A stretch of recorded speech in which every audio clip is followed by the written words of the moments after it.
Every life has a story. Some are told, others wait to be revealed. Stay with us. This is Daily Dose. What happens to a man when he realizes that his own name, his own voice, and even the story of his own life are no longer his to tell?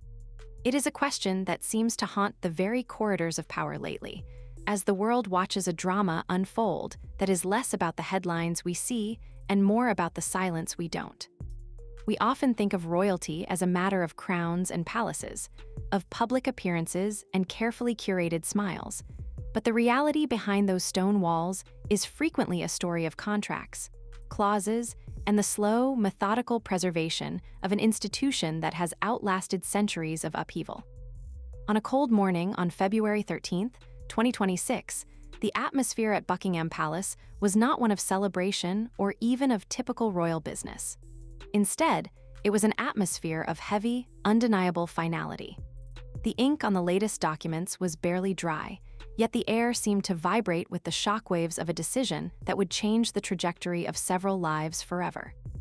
This was the moment the world had been waiting for, yet no one was truly prepared for the gravity of what Prince William was about to confirm. As the cameras flashed like sudden bursts of lightning against the gray London sky, Prince William stepped forward. There was a stillness about him that spoke of a man who had already processed the weight of the moment long before he stood in front of the microphones. His voice did not waver, and his gaze remained fixed and steady. He wasn't there to offer a message of reconciliation or a soft focus update on family dynamics. He was there to confirm that the custody deal between Prince Harry and Meghan Markle had been finalized. But as the details began to emerge, it became clear that this was not a simple agreement between two parents. This was a separation of a different kind, a containment of narrative, and perhaps something much deeper and more permanent than a standard legal filing. Here on Daily Dose, we look past the immediate noise to understand the human cost of these monumental shifts in the royal landscape. Behind the scenes, the reports of Prince Harry's state of mind were devastating. Sources close to the inner circles of the palace described a man who appeared hollow and disconnected. He was seen pacing through the familiar rooms of the royal residences like someone who had just realized the door had locked behind him. This was not the rebellious, confident prince who had walked away from his royal duties years ago with a sense of mission and a heart full of what he believed was a new kind of freedom. This was someone who had signed away something irreversible. Insiders whispered that the true nature of the custody agreement was far more restrictive than anyone had anticipated. It wasn't a matter of shared time or partial holidays. Instead, reporting suggested that the Crown had secured full legal guardianship of the children. This move effectively handed the control of Archie and Lilibet's future back to the very institution that Harry had once sought to escape. For Meghan Markle, the realization of this shift must have been equally profound. Everything she had worked to build, the carefully crafted image, the independent narrative, the burgeoning media empire, seemed to be facing a moment of reckoning. This wasn't just a divorce in the traditional sense. It was a battle for control over a legacy that was being pulled in two different directions. The move by King Charles had reportedly been set in motion days earlier during an emergency summit at Windsor Castle. The king was presented with a confidential dossier that contained allegations of a serious nature. These weren't just minor technicalities or disagreements over schedules. According to reporting, the dossier highlighted what was termed an immediate custodial breach. It was alleged that Meghan Markle had withdrawn the children from their schools without any prior warning, and that vital medical appointments had been canceled. Perhaps most concerning to the palace officials was the report that a multi-million-dollar education trust had been shut down without the necessary approvals. In the eyes of the monarchy, these weren't signs of chaos or simple administrative errors. They were interpreted as intentional acts that required a swift and decisive response. Inside the palace, the atmosphere shifted from one of observation to one of active intervention. Protocols that had not been utilized in generations were suddenly brought to the forefront. Emergency guardianship mechanisms and succession stabilization clauses were activated. This was no longer a matter of reacting to events. It was a matter of securing the future of the royal line. Meghan Markle's absence during these critical moments spoke volumes. In the world of the royal family, silence is rarely just a lack of sound. It is often a sign that the most important decisions have already been made and that the path forward has been set in stone. The custody agreement, finalized on February 11th, did more than just divide assets. It effectively redrew the reality of the Sussex family's existence. Royal properties were reportedly closed off, media restrictions were tightened, and financial controls were restructured in a way that left little room for independent maneuver. But buried within the hundreds of pages of legal text was a clause that truly sent shockwaves through those who understood its implications. It was reported that Meghan Markle had refused to sign a provision that would permanently block the commercial use of the children's names and images. To the monarchy, this refusal transformed the situation from a family dispute into a battle over the ownership of identity. If the names and likenesses of royal heirs could be used for commercial gain, it threatened the very dignity and mystery that the crown relies upon for its survival. But as the legal teams dug deeper into the past, they discovered something even more startling. It turned out that years earlier, Prince Harry might have signed away more than he ever realized. Deep within the original marriage contracts was a clause that senior palace officials found to be exceptionally aggressive. This clause reportedly granted Meghan Markle exclusive intellectual property rights over Prince Harry's voice, his image, his personal history, and every narrative connected to their life together. It suggested that she didn't just join the royal family. She secured a legal claim to the story of the prince himself. This meant that any documentary, any interview, or any public appearance involving Harry's life story could potentially be controlled, licensed, or sold by her, independent of the crown's wishes. The psychological weight of this discovery cannot be overstated. Imagine the moment Prince Harry realized that the very story he thought he was telling to the world, his own story of liberation, was actually a commodity owned by another. It changes the way we look at every interview given and every word written in recent years. When Prince William was reportedly briefed on the full extent of this clause, his reaction was said to be one of profound shock. It wasn't just a feeling of betrayal, it was the realization of a total entanglement. The palace immediately moved to freeze projects involving Harry's likeness and initiated narrative lockdown protocols. The message was unmistakable. The prince was legally and narratively compromised. While these internal battles raged, Meghan Markle remained in California, releasing a video that portrayed an image of calm and strength. She spoke of survival and truth, but the public reception was increasingly skeptical. People weren't just seeing a woman finding her voice, they were seeing a sophisticated strategy at play. Every gesture and every pause in her delivery was analyzed by a public that was beginning to question the reality behind the polished surface. The complexity of these legal maneuvers often masks the deeply human tragedy at the center of it all. We are talking about the lives of young children and the fracturing of a family that was once seen as a symbol of modern royalty. The pressure on the Sussexes was not just legal or narrative, it was increasingly financial. Reports began to circulate that their Montecito estate was facing significant debt and that their once lucrative media deals were starting to fracture. The brand that had once seemed unstoppable was showing signs of significant strain. Amidst this turmoil, Prince Harry was reportedly asking heart-wrenching questions behind closed doors. He wanted to know if his children still belonged to the House of Windsor or if they were being erased from the royal story entirely.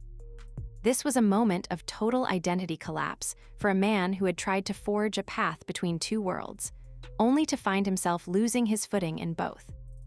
On Daily Dose, we strive to look at these events with a sense of perspective. It is easy to get lost in the sensational details, but the underlying theme is one of institutional preservation. While Harry struggled with these internal demons, the monarchy continued to move with a precision that was as cold as it was effective. Princess Catherine made a public appearance that many saw as a definitive statement of intent. She was seen wearing a new insignia, one that was whispered to symbolize protection, containment, and guardianship.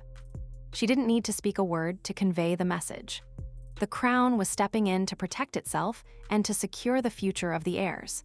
It was a reminder that when the legacy of the institution is threatened, the monarchy does not negotiate. It simply survives. The sight of Catherine, serene and resolute, served as a stark contrast to the reports of chaos and fragmentation coming from the other side of the Atlantic. In the quiet corridors of Clarence House, away from the prying eyes of the media, Prince Harry reportedly reached a breaking point. It wasn't a public outburst, but a private surrender. The man who had once stood up to the entire weight of the British monarchy was now questioning if he had been outplayed from the very start. He began to see that the freedom he had imagined was perhaps just a different kind of confinement. He had lost the legal control of his children's future to the crown, and he had lost the narrative control of his own, passed to his wife. He was a man caught between two powerful forces, each claiming a piece of his identity. Witnesses described him as emotionally shattered, a stranger in the very palaces where he had grown up, surrounded by memories that no longer seemed to belong to him. The emotional toll of realizing that his childhood, his trauma, and his triumphs were now part of a legal portfolio owned by his partner must have been almost impossible to bear. The legal teams for the palace were not slowing down. They knew that a simple custody agreement would not be enough to ensure the long-term stability of the institution. They began to build what insiders called a narrative firewall. This wasn't a physical wall, but a comprehensive legal and digital barrier designed to ensure that the Sussex narrative could never again destabilize the monarchy. Part of this process involved securing the biometric data, voice signatures, and identity records of Archie and Lilibet within the most secure royal archives. This was a move of ownership protection at the highest level. Any attempt to use the children's likeness for commercial purposes without the Crown's explicit authorization would now trigger immediate and global legal retaliation. The monarchy was reclaiming the story, understanding that in the modern era, the one who controls the narrative controls the reality of the institution. As the Crown reasserted its dominance, the cracks in Meghan's empire became impossible to ignore. Financial documents reportedly suggested that the Montecito sanctuary, which had been a symbol of their independence, was facing foreclosure risks due to aggressive loans and the drying up of media revenue. The streaming deals that had once promised hundreds of millions were weakening, and brand partnerships were quietly fading away. The narrative machine that had once been so effective was stalling. For Meghan Markle, this was no longer a battle for public sympathy. It was a battle for legal and financial survival. Her communications team, usually so active, went silent, and scheduled appearances began to vanish from the calendar. The battlefield had shifted from the court of public opinion to the high courts of law and finance. In the middle of this crumbling infrastructure, Prince Harry reportedly made a move that revealed his true priorities. He reached out to his brother, Prince William. According to those familiar with the exchange, Harry didn't call to argue about contracts or to negotiate the terms of his exit. He called to ask a single, haunting question: will they be safe? It was the question of a father who had realized that he was no longer in a position to provide the protection his children needed. He saw that the world he had helped create, a world of narrative warfare and media exploitation, was not a safe place for his family. He needed to know that the institution he had once fled would provide the sanctuary that he could not. This moment of vulnerability marked a significant turning point in the relationship between the brothers, shifting from a rivalry to a dynamic of guardian and ward. Prince William's response was reported to be calm, final, and entirely without emotion. He told his brother that the children would be raised with truth, not fear.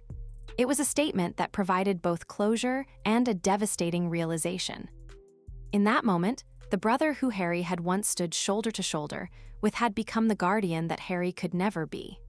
The dynamic between the two had been fundamentally and permanently altered. The elder brother was now the protector of the younger brother's legacy, a role that came with a cold necessity that Harry was finally beginning to understand. The concept of being raised with truth, rather than fear, was a direct rebuttal to the years of public narrative and media strategy that had defined Harry and Meghan's post-royal life. As the story reaches its conclusion, we are left to reflect on the nature of power and the cost of rebellion. Meghan Markle made one final attempt to reclaim the narrative with a cryptic message about rising above silence and the importance of personal truth. But the world was no longer responding with the same fervor.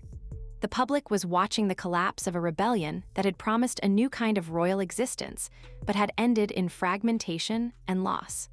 The truth that had been hidden for so long was finally surfacing. This was never just a story about a prince and his wife finding their own way. It was a story about the control of history, the ownership of legacy, and the relentless endurance of a system that is designed to outlast any individual who challenges it. The realization that narrative power is just as significant as political power is a lesson that both sides of this conflict have learned at a very high cost. The final royal statements on the matter were brief and professional, declaring the matter concluded. But the reality for Prince Harry was far from over. He had lost the ownership of his own story to contractual obligations and the authority over his children to the law of the land.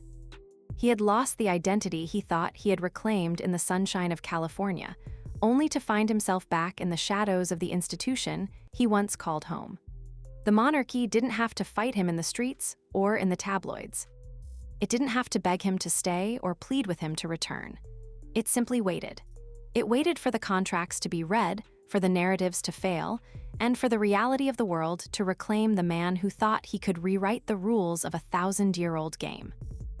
As we bring this narrative to a close here on Daily Dose, we see that the monarchy's ultimate victory was not achieved through force or public debate. It was achieved through the patient application of time and tradition. The crown did not need to destroy the rebellion.